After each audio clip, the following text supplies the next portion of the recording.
nana sanga ani wagati Mali kɔnɔ ani Mali kɔ kan an bɛ bɛɛ lajɛlen fo i ka wagati cogoya la ka fɔ ɲana ka kɔ bisimila wa k'aw ma fili aw sɔgɔlen don aw ka teleso mandi de la n'o ye Mali kunnafoni.net ye kɛrɛnkɛrɛnnenya la aw ka émission mandi kɛnɛ kan n'o ye an ka yɛlɛ ye émission min bɛ yɛlɛ ani nisɔndiya ale promesse ta aw ye chaque lundi à partir de 18h sur Mali kunnafoni.net minnu ma abonné aw ka abonné aw ka commentaire baden b'a kɛ walasa aw kana se k'an ka vidéo nataw louper cogo si la ayiwa an filɛlibagaw an tɛna kuma janya bi n ka plateau denbayalenba de don bamananw ka kuma de don ko mɔgɔ kan y'i yɛrɛ de da an b'an ka ɲininkali tɛ an ka bi invité surprise belebeleba fila ninnu na an bɛ tɛmɛ n'an ka kow ye n balimakɛ ni ɲankuma wa somɔgɔw tɔɔrɔ tɛ kɔri baasi tɔgɔ tɛ ni jamu f'an filɛlibagaw ye an tile ne tɔgɔ Maganba Sisoko awɔ ne ba ye ɲankuma segi tɔgɔ ni jamu f'an filɛlibagaw ye aw yɛrɛ bɛ ko in bɛɛ kalama ka ban ne de Fanta Sidibe ni dɔw k'an ma n dogolen tɛ bilen Fanta Lamito ou bien Fanta Damakoni ayiwa aw bisimila Mali kunnafoni.net plateau kan aw nana an ka wele jaabi a diyara n ye Fanta Lamito man o tɔgɔ in sɔrɔla cogo di bon bitoye ma sɔrɔ cogo si la projet de do avec bon t'a dɔn si c'est permis ka chaîne YouTube wɛrɛ tɔgɔ fɔ bon c'était avec Yeta TV donc u ye n ye Fanta Damangoni la o tun b'o suit sur Doudou Comedies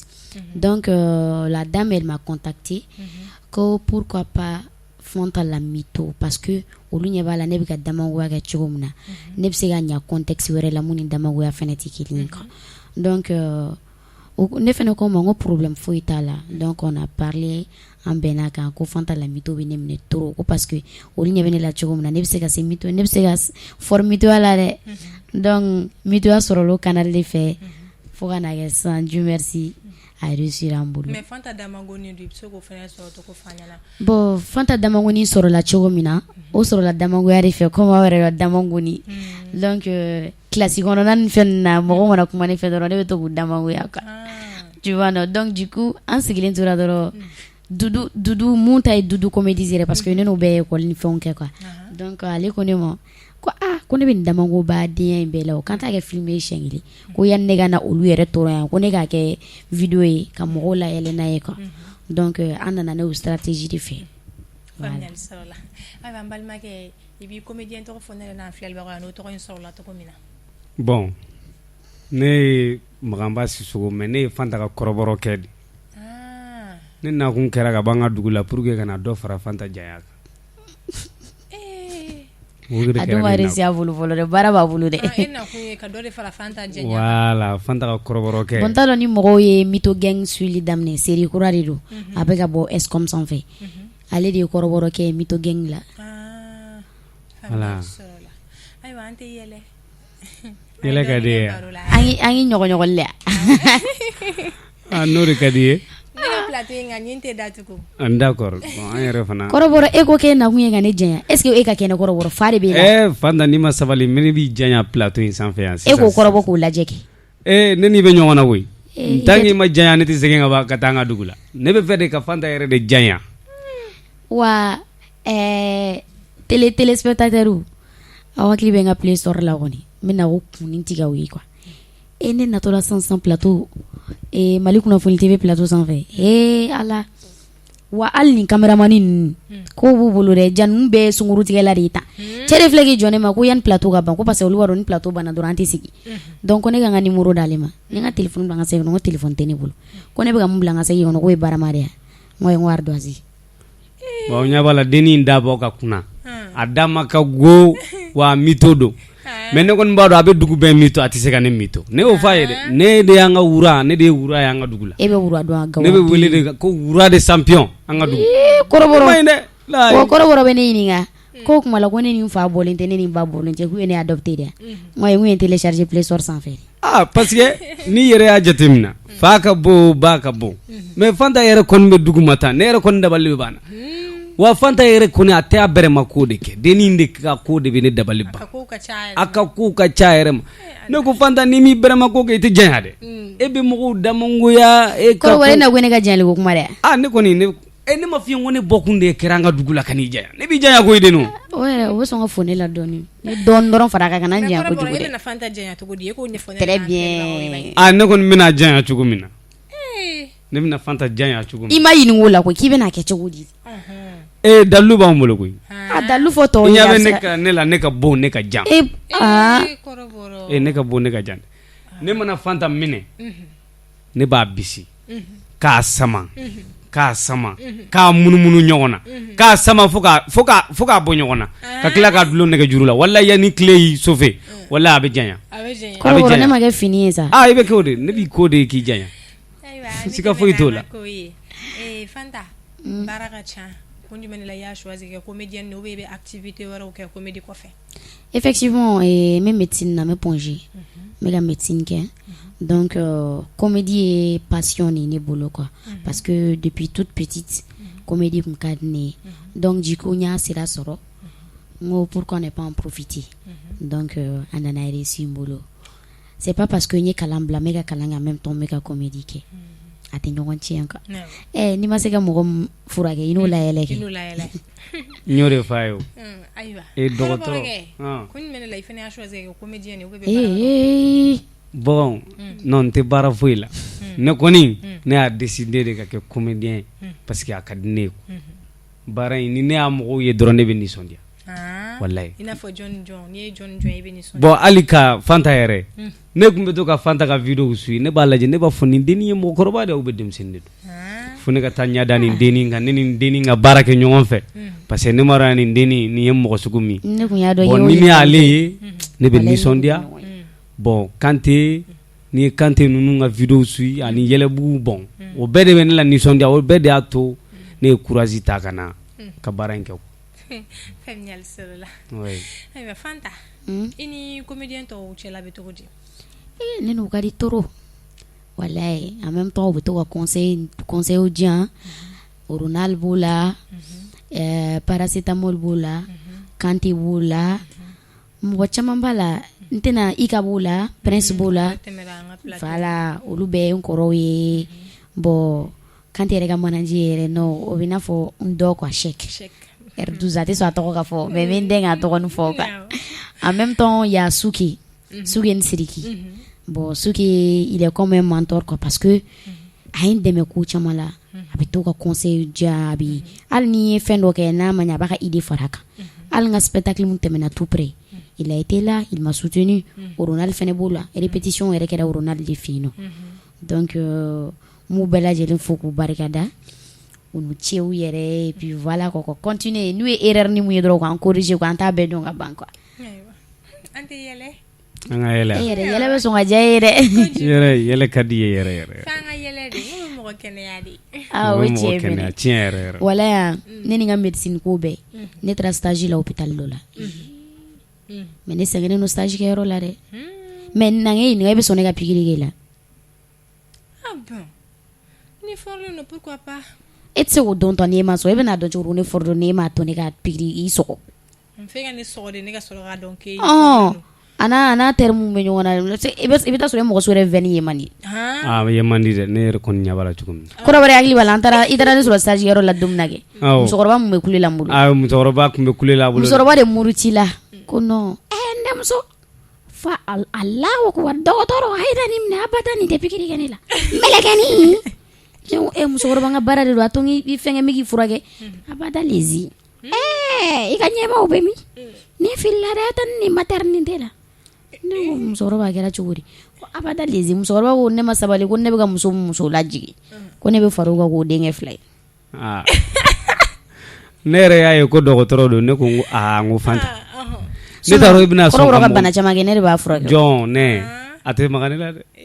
a bɛ maga bɛɛ la fɔ ne mais IV dɔn mais IM dɔn mun na a b'aw bangun ten ne y'a ye don min na ko dɔgɔtɔrɔ don ne ko Fanta walayi tɛ pikiri kɛ ne la ne mana tila ne bɛ ka miiri ne berema blouse yɛrɛ hali stage yɔrɔ la ne bɛ to ka fini jɛmanw de don parce que ne ni tɔw ka blouse f'a ka kala de quoi a bɛ sɔrɔ o i berema ta bɛ sɔrɔ o n bɛna kala an b'a i m'a ye kunun an tun bɛ samara ɲini na Fanta ye a samara de sɔrɔ a senna samara de sera ka sɔrɔ Bamakɔ o ne sababu la denmisɛnnin samara gɛlɛya an ye fan bɛɛ yaala n'an taara yɔrɔ o yɔrɔ n'u ko ko jɔn ne sena samara don ne ko mun filɛ kɔfɛ kɛ o bɛ ne lajɛ de fɔlɔ tɛ ne sen lajɛ o bɛ ne lajɛ de fɔlɔ ko ni pɔntiri sɔrɔ ka gɛlɛn yan dɛ ne ko n ko a bɛ sɔrɔ a bɛ sɔrɔ n ka a y'a ɲɛɲini mais a pɔntiri sɔrɔ ka gɛlɛn o de y'a ka ko bɛɛ la gɛlɛmama yɔrɔ ye a ka samara a sena samara tɛ se ka sɔrɔ a ka samara sɔrɔ kɔnɔ o b'an ka gɛlɛn bɛɛ bɛ kan ka mɔgɔ min janya ayi bon ne b'a daminɛ janya de ma fɔlɔ quoi bon ni ne y'a janya ne bɛ sɔrɔ k'a sena samara voilà sena samara bɛ sɔrɔ ayiwa an bɛ tɛmɛ n'an ka ko ye awɔ Fanta i furulen don wa i furulen don ayiwa kɔrɔbɔrɔ ko kɔrɔbɔrɔ ko bɛ yen dɛ wa Fanta an ka taa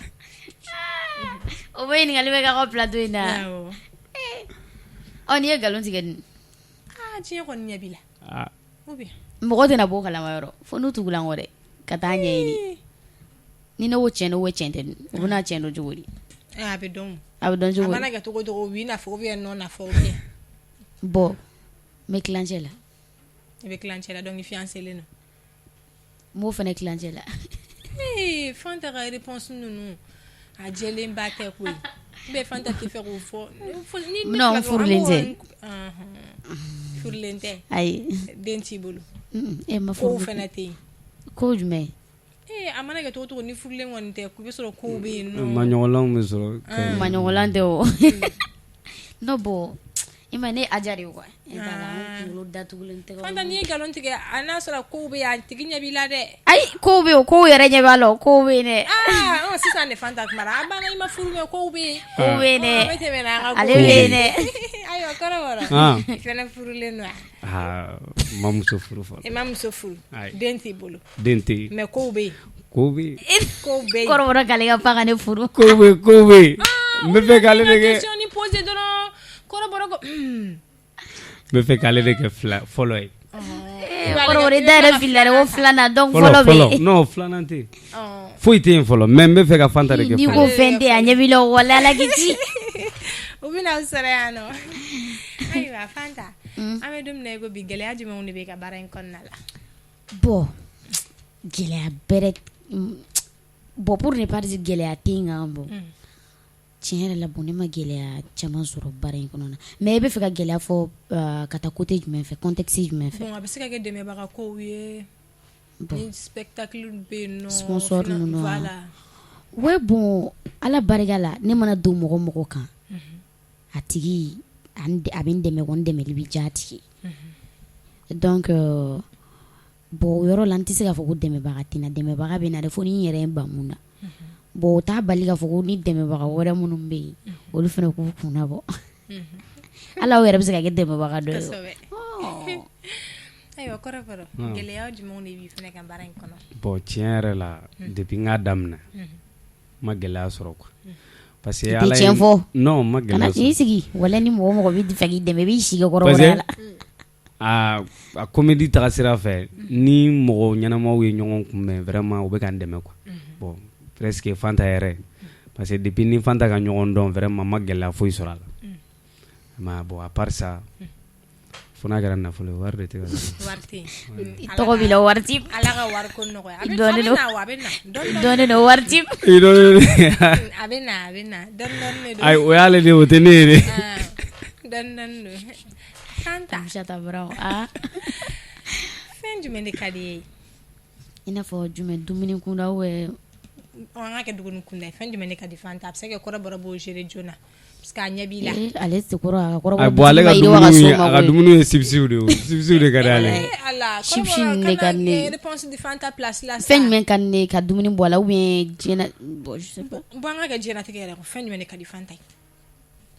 taaɲɛ de ka di ne taaɲɛ mais fɛn jumɛn man di ye bon fɛn man ne lagosili ou bien i ɲɛ bɛ dɔ la a bɛ ka avancer i tɛ avancer mɔgɔ wɛrɛ tɛ avancer o man ne o ni tɛ kɛ fɛn i b'i to yen nɔ i b'a to an ka avancer quoi faamuyali sɔrɔla kɔrɔbɔrɔ fɛn jumɛn de fɛnɛ ka di ye mada i bɛna fɔ ko Fanta a fɛn mun kɔni ka di ne o ye nafolo ye wa ala ka kɔrɔbɔrɔ ka nafolo ko nɔgɔya koyi amina yɛrɛ parce que ne ka bitiki binna de koyi ayiwa an balima téléspectateurs ayiwa Mali kunnafoni TV mɔgɔw ne ka bitiki da ne wele ka lase aw ma dɛ kɔrɔbɔrɔ ka bitiki binna bitiki dafiri la u ye juru ta fo ka bitiki bin bitigi bi na wala kɔrɔ bɔra i bɛna wuli a bɛna wuli sɔnna butigi bɛ an ka wuli dugawu kɛ ala ka bitigi fɛn jumɛn de man di ye bon fɛn mun kɔni man di ne ye o ye kelen dɔrɔn de bitigi bin non fɛn man di ne o ye jɔnmaya de o ye jɔnmaya mais mun na jɔnmaya man di parce que bon ne tɛ jɔnmaya kɛ mɔgɔ la quoi bon ne tɛ fɛ mɔgɔ ka jɔnmaya kɛ ne la maya parce que Tamshata Brown an ka wagati korona jamu kan bɛ ɲini ka sa kun cɔrɔ la kodi Fanta kumakan laban jumɛn de bɛ bolo ka fan filɛlibagaw ani kanubagaw ye bon kumakan laban min bɛ ne bolo k'a fɔ n kanubagaw ye ani Mali kunnafoni TV filɛlibagaw ye ne b'a ɲini bɛɛ lajɛlen fɛ hali bi a ye continuer a ka abonné an ka page sanfɛ n'o ye Fanta officiel ye n ka page Facebook ye Fanta la Mito officiel o ye n ka compte Instagram ye Fanta la Poupée Damangoni o ye n ka page Facebook ye Fanta la Mito Fatoumata 126 o ye n ka Snapchat ye donc Fanta la Mito officiel o ye n ka TikTok ye n b'a ɲini aw bɛɛ lajɛlen fɛ a ye continuer a k'an suivre an ka page sanfɛ a ka partager n'Ala sɔnna ma a y'an dɛmɛ ni courage baden ye vous n'allez pas les regretter surprise baden bɛ sira la ka na hali bi a ye courage ta aw bɛna ko wɛrɛ Fanta la mun tɛ nin bɛɛ ye Fanta bɛ taa Mali kunna wolo yɔrɔ wɛrɛ mun tɛ yan si ye inchallah ta ye b'a lamɛn ayiwa kɔrɔbɔrɔ kumakan laban jumɛn de fana b'i bolo ka fan filɛlibagaw ye ani kanubagaw ye bon kumakan laban min bɛ ne bolo ka fɔ an kanubagaw ye an'an filɛlikɛbagaw i n'a fɔ Fanta yɛrɛ y'a fɔ cogo min na u k'u abonné toujours u ka Fanta suye quoi an b'u la nisɔndiya su ani tile a ka d'u ye k'a kɛ cogo min na an b'a kɛ tan parce que n'olu tɛ an tɛ kɛ foyi ye voilà donc an b'u ka bila la toujours bon n bɛ dugawu kɛ bɛɛ lajɛlen ye aw yɛrɛ malatigɛ tɛ yala an ka taa yɔrɔ jan an ɲinɛna kumani dɔ kɔ n ka one show min tɛmɛna tout près j'ai vu que fan dɔw y'u plaigner du fait que ne ma mɛn scène sanfɛ bon n bɛ profiter Mali kunnafoni TV mɔgɔw ka plateau in sanfɛ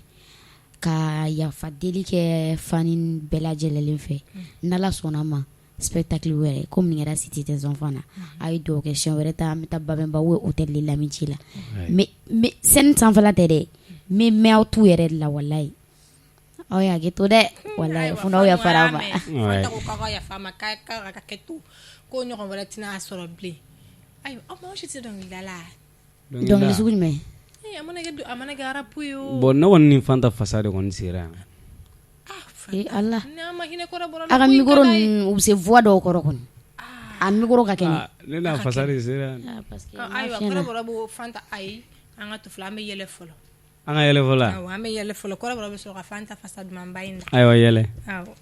e ka yɛlɛ kɛ e yɛrɛ man la yɛlɛ yɛrɛ plateau yɛrɛ dabɔkun ye yɛlɛ ko n'an de bɛ ni animatrice de ye ouais non o t'a la animatrice fana bɛ se ka kuma ninnu dɔw mɛn kɛrɛfɛla ni na i bɛ den o fana bɛ t'o fara an ka inspiration kan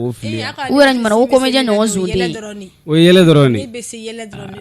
la kɔrɔbɔrɔ a gɛlɛyara dɛ gɛlɛyara mais kɔrɔbɔrɔ i ye fɛn min dogo i ka tabali jukɔrɔ walahi Ala ka samedi yira Fanta ne y'a f'i ye n'i kɔni bɛ fɛ k'o fɛn ɲɛdɔn i bɛ janya walahi ne dun b'a ɲɛdɔn dɛ ne y'a ɲɛdɔn ka ban fɛnɛ ayi i tɛ nin ɲɛdɔn n'i bɛ ko o ko la i bɛ ne deli de ne tɛ siri ɲɛ koyi sinon i laban ye e mana taa ni ne yɔrɔ o yɔrɔ ne bɛ n yɛrɛ bɔ an bɛ Bamakɔ dɔ koyi wa a b'a kalama k'a fɔ ko goja ninnu ko man di ne ye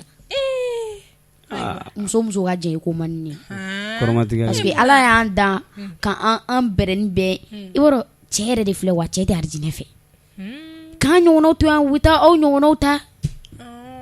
donc cɛw k'aw ɲɔgɔnnaw de ta an ka ko bɛɛ ka nɔgɔ an ka ko bɛɛ ka nɔgɔ n'an taara fini kunda yɛrɛ seliw mana se an bɛ demi-mètre don n'an taara samara kunda yɛrɛ an bɛrɛma samara sɔrɔ ka di dumuni ko la yɛrɛ hali n'a yawuru boîte fitinin d'an ma u b'an bɔ wa an manipuler ka di i y'a ye an bɛ se ka yɛlɛma fasi donc o kɔrɔ ye ne ka nana ɲɛngoya de b'i la walahi nana ye muso de ye fɛnɛ est-ce que u b'a kalama ko ni cɛ ninnu taara jama la n'an bɛ ka circuler voiture la anw kunna mana bɛ kɛnɛma o ta tɛ yen a tɛ yen non o ye don parce que bɛɛ man kan ye quoi nous on est sacré hein i ma an de bɛ kɛ surprise n'u ye kuma bɛɛ wa an bɛ talon valeur dɔn au moins an bɛ se ka talon don wagati min an jan mais n'aw dɔw ayiwa